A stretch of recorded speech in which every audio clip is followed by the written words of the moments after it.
rain, and we should move on to the ever-patient honourable gentleman, the member for North Norfolk. 10-minute rule motion, Mr Norman Lamb.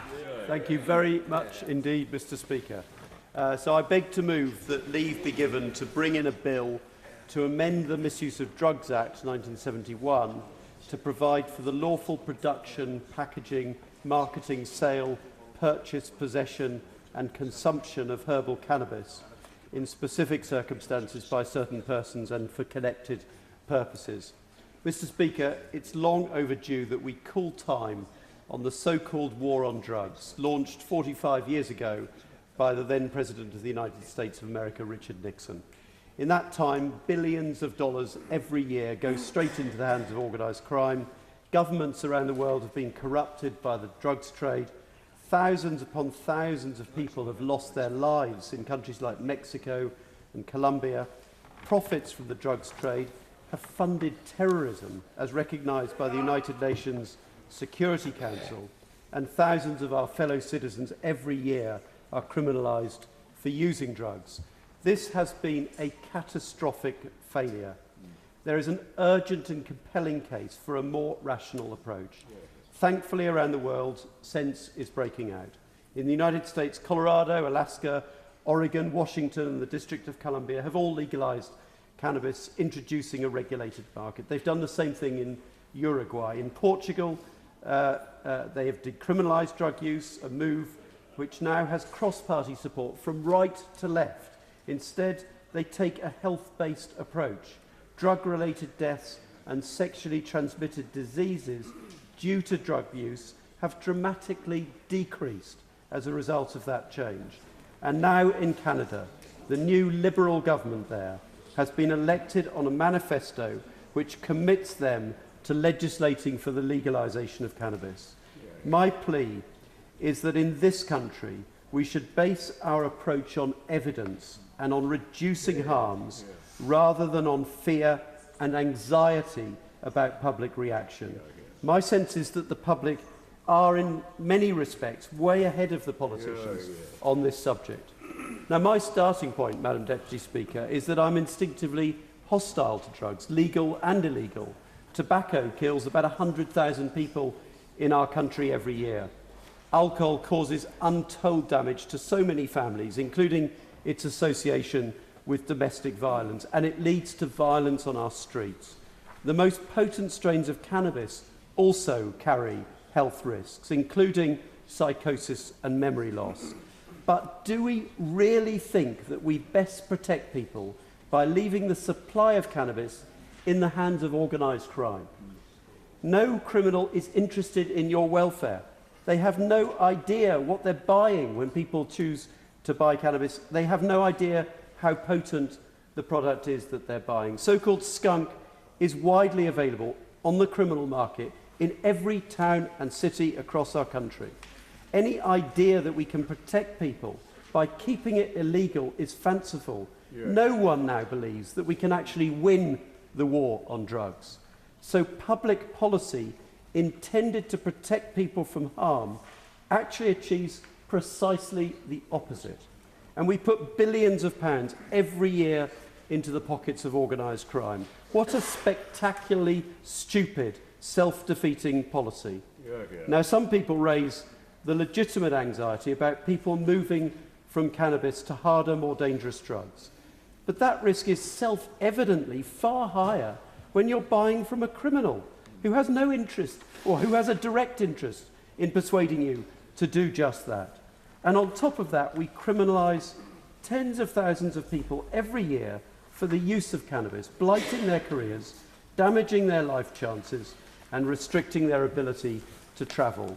Cannabis would be sold, I apologise, and we know that many people with mental ill health resort to cannabis as a relief from the pain that they suffer.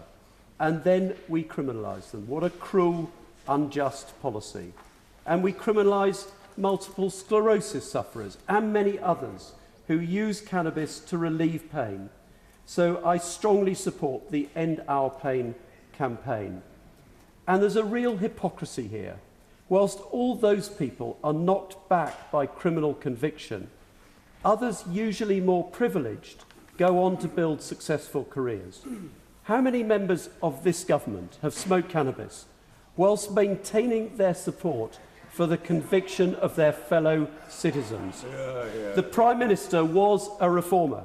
It was also reported that he and others were caught smoking cannabis at Eton. He's gone on to do quite well. Yet, having signed up to a Home Affairs Select Committee report in 2002 calling for the then Labour government to initiate a discussion on alternative ways, including the possibility of legalisation and regulation, to tackle the global drugs dilemma, he then retreated, once elected Conservative leader, and now seems implacably opposed to reform. So why has the Prime Minister changed his mind? Why continue to allow our fellow citizens to be put at risk with the possibility of criminal conviction for doing exactly what he did?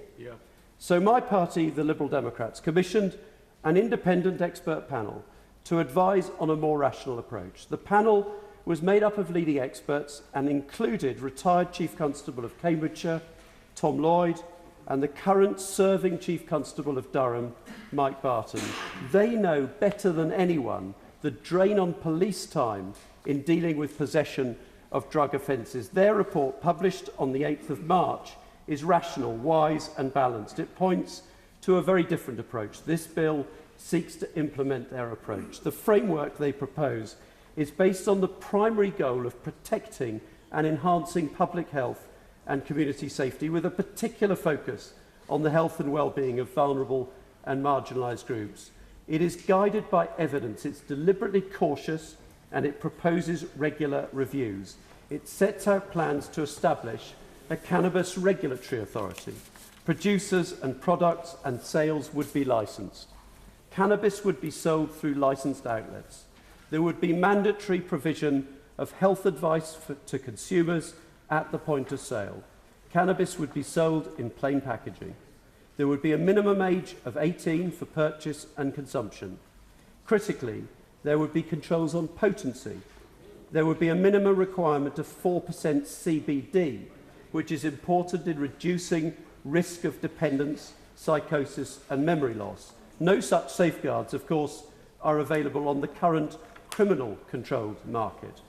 The expectation is that sales could raise up to £1 billion in tax. There would also be significant savings of police time so that they can focus on serious and violent crime. Limited amounts of home growing for personal use would be permitted, with an enforceable limit of plants per household.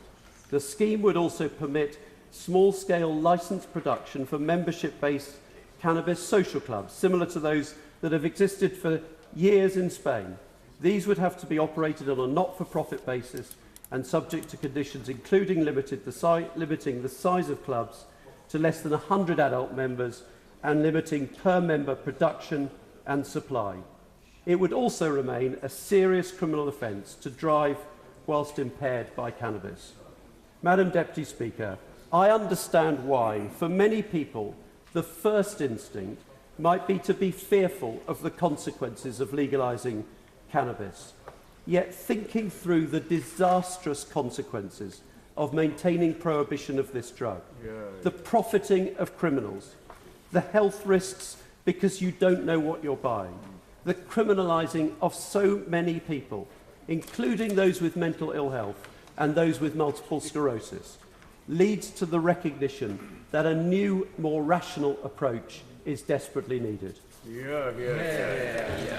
The question is, does the right honourable member have leave to bring in the bill? As many as that opinion say aye. Aye. Of the contrary, no. The ayes have it. The ayes have it. Who will prepare and bring in the bill? Tim Farron, Nick Clegg, Tom Brake, Alistair Carmichael, Caroline Lucas, Paul Flynn, Michael Fabricant, Crispin Blunt, Peter Lilly and myself, Madam. Norman Lamb.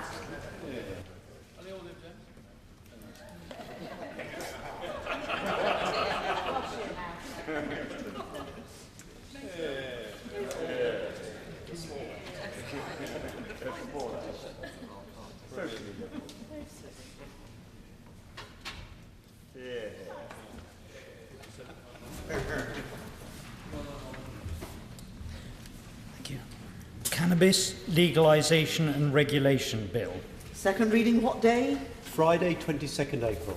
Friday the 22nd of April. Thank you very much.